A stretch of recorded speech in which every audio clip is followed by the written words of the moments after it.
All right, we're gonna do something a little different today. I wanted to give you an update basically on where I'm at with the channel and what my plans are moving forward, both in the short term and the long term. And a lot of that is intertwined with my thoughts on Horizon and where the franchise is going, so we'll talk a little bit about that as well. And don't worry, not all videos are gonna be like this. I'm still primarily going to be doing gameplay tips videos like I normally do, but I just wanted to give you a little update on the channel since I've never done that. But first, we have a package to open.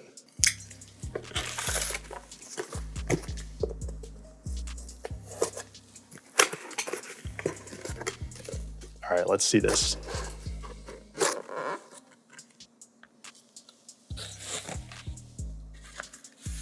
Take the foam off. Little letter from YouTube here. Take that off. Wrapped in plastic.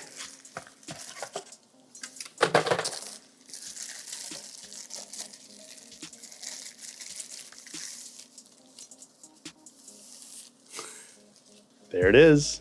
Can you see that? Let's see if I can get the camera to focus on it. Pretty cool, huh? So obviously hitting 100K subs is a pretty big milestone for any YouTube channel. And we actually hit this like back in October, but I didn't get a chance to fill out the form to order the plaque until recently. And then, like I said, it's been sitting here unopened for a little bit too. So I wanted to open it with you guys on camera because as much as this is a symbol of all the work that I've put into the channel, I also really see this as very much a community award. You are very much a part of this as well. So thank you so much for helping me get to this awesome milestone. Could maybe put this next to Aloy back here. Find a new place for this card.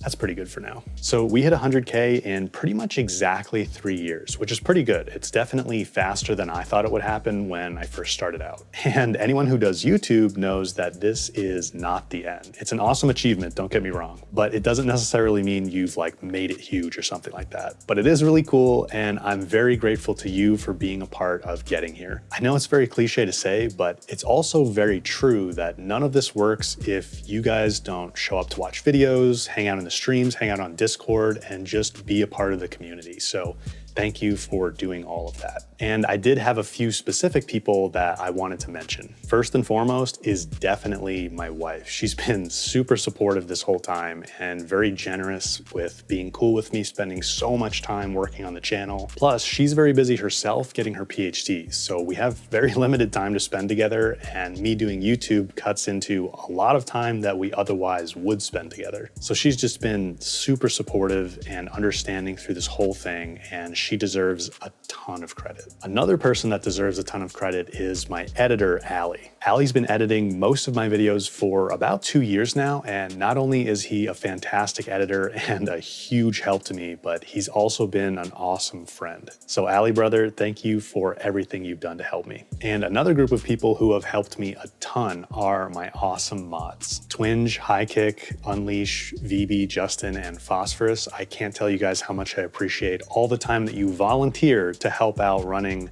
the Discord server and the streams and just support me in general. I'm really lucky to have you guys. I just feel really fortunate that I have such wonderful people willing to help me out, and you guys are awesome friends too. So thank you for everything you do to support me. And that goes for my past mods too. Plusle, Jerry, Gabriel, Ridge, and Custa. These guys aren't mods anymore because they've decided to just step back from the role, but thank you guys for all the support you've given me as well. I also wanted to give a special shout out to Moses, who's not only been super supportive and a really good friend, but he's also collected a lot of the footage that you've seen in a bunch of my videos for a while. And he does a fantastic job with that. So Moses, thank you so much for all your help. And I also wanted to thank my coaches. You maybe didn't know that YouTube coaches were a thing, but they are, and I've had 2 of them. Anthony and Braden. And some of you have actually met Braden briefly. He's joined a couple of streams we've done watching State of Play events. But both of those guys have helped me out a ton with feedback to make my videos better and just being great listeners and sounding boards for ideas. So Anthony and Braden, thank you guys for all you've done for me. And of course, all of you, everyone watching videos and showing up for streams and hanging out in the Discord server. I love chatting with you guys on Discord. You are really the lifeblood of this channel and this community. even if you just quietly watch the videos and never comment or never chat in stream. I know there's plenty of people like that, and I appreciate all of it. This community really means a lot to me, and it's also a huge source of motivation for me. So thank you for being a part of that. Now, I also want to talk about what I'm doing with the channel and what my plans are. And to make that make sense, I feel like I have to explain a little bit about how I started doing this. I've always wanted to build something of my own, whether that was a business or a product or a brand. I never fully had a clear idea of what exactly I wanted it to be, but I knew I wanted to build something of my own. Something that I could point to and say that I built it from scratch. And I've also always known that I didn't want to work a regular job my whole life. I'm not sure why I feel so strongly about that, but I really want to have that freedom and control over my time. That's a big thing for me. But some of you know from chatting with me on stream that I currently do have a regular 40-hour-a-week job, and it's actually a pretty interesting job. Basically, I run a small team inside of a bigger company, and my team specializes in using drones to collect data that we then make maps with. And I've been doing that for about 8 years, and I'm really grateful for it. It's a good job. I get to work with great people, and we do pretty interesting stuff, and it pays pretty well and has good benefits and all that. But at times it does get pretty demanding, like especially in the summer when we're busy. Sometimes I'll have to work extra hours or work on the weekend, something like that. But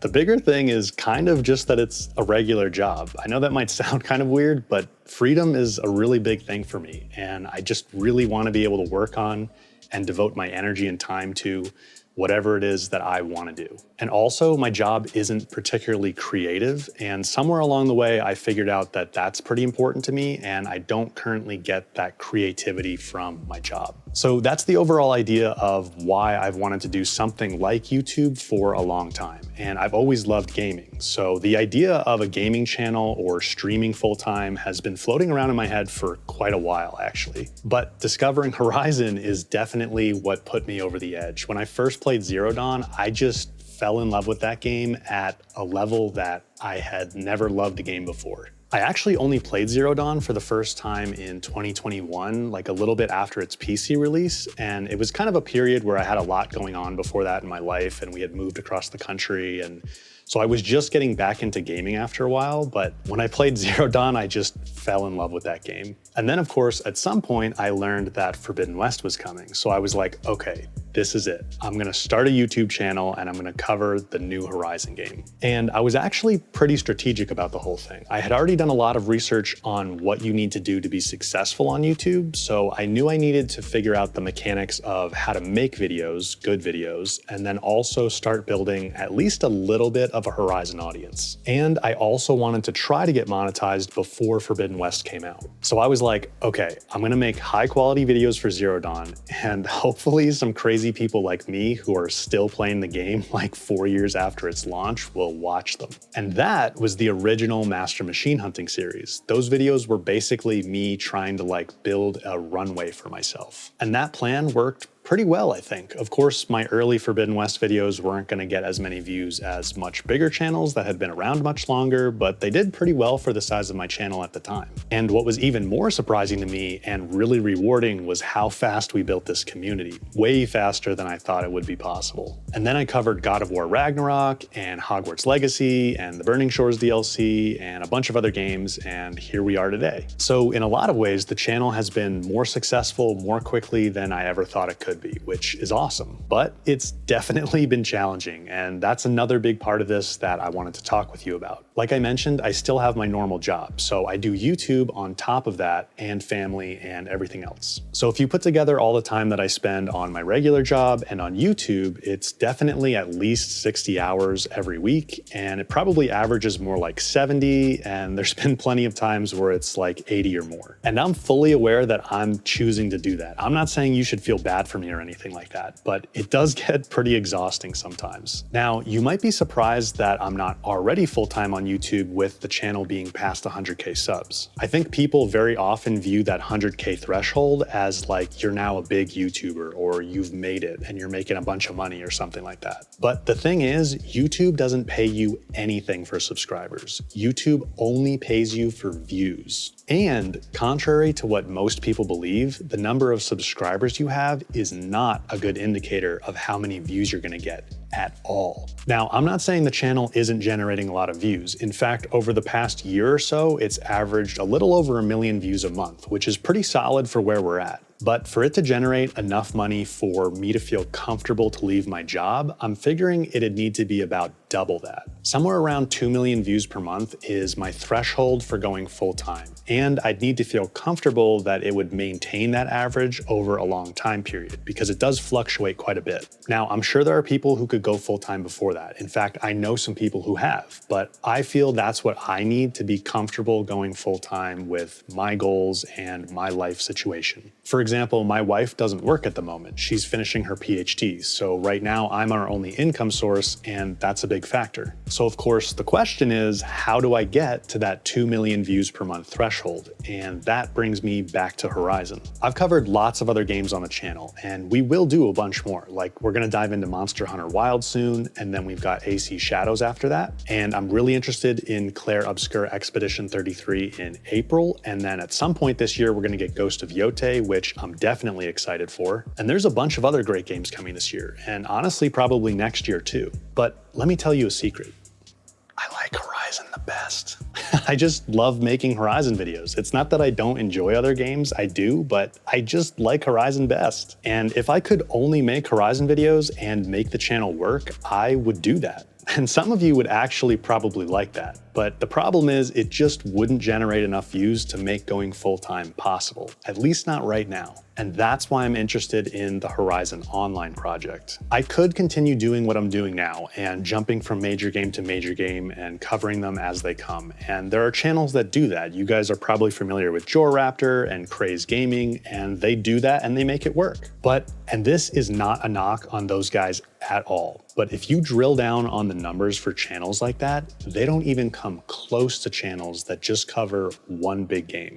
I am not saying what guys like Joraptor and Craze do with their channels isn't great. Those guys obviously work really hard, and honestly, they've been an inspiration to me, and I'm doing the same thing with my channel right now. I'm just saying that from what I've learned and what I've seen, in order for a gaming channel to be really successful, you've got to attach yourself to a big enough game. And I do want to go to that level. I want to push this as far as I can. Not because I want to see big numbers or something like that, but because I don't want to feel like I'm tied to having popular game releases determine how my channel does. Because sometimes you might have a year or two where there just aren't games coming out that your audience is interested in, and then you're kind of in trouble with the channel. And honestly, I'd just rather deep dive one game that I really love. You've seen how I break down things in videos, and I love doing that sort of thing, but it requires spending a lot of time with the game and a lot of time making the video. So I just prefer to sort of settle into one game for a long time, and I'd love for that game to be the Horizon Online project. In fact, when I first heard the rumors that Horizon multiplayer was a thing, which was pretty close to when I first started YouTube, that's kind of been my goal in the background this whole time.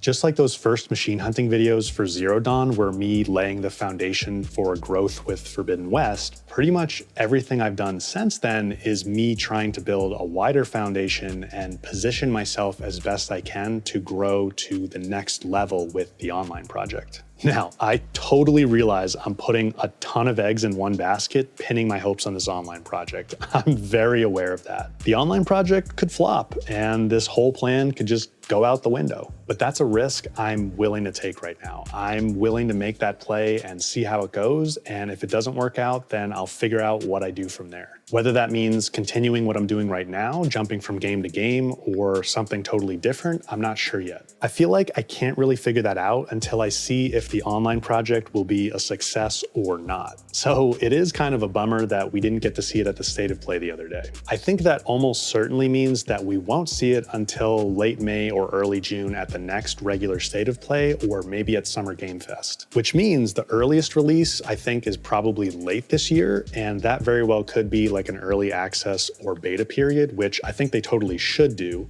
but then the full release is maybe 2026, which I'm actually mostly okay with. I mean, obviously I'd rather have the game now, and I'd like to have Horizon 3 now while we're at it, but I would rather them take their time and make sure both of those games are as good as possible. That being said, I do worry that if they wait too long before getting player feedback, then it's gonna be hard for them to go back and actually incorporate that feedback, which could be a problem. Now, if the online project does end up flopping, I don't want you to worry that I'm just gonna quit YouTube or something like that. For better or worse, I'm pretty stubborn. So even if that happens, I will probably do something with this channel. At a bare minimum, we at least have Horizon 3 to cover at some point. And I'm sure there's gonna be games between now and then that I'll wanna cover. But I do really wanna take this channel to the next level. I wanna go full time. I wanna stream 4 or 5 days a week, do merch, build out my team, all that stuff. And I just worry that it's gonna be tough to do that and maintain it unless I can attach myself to a big game.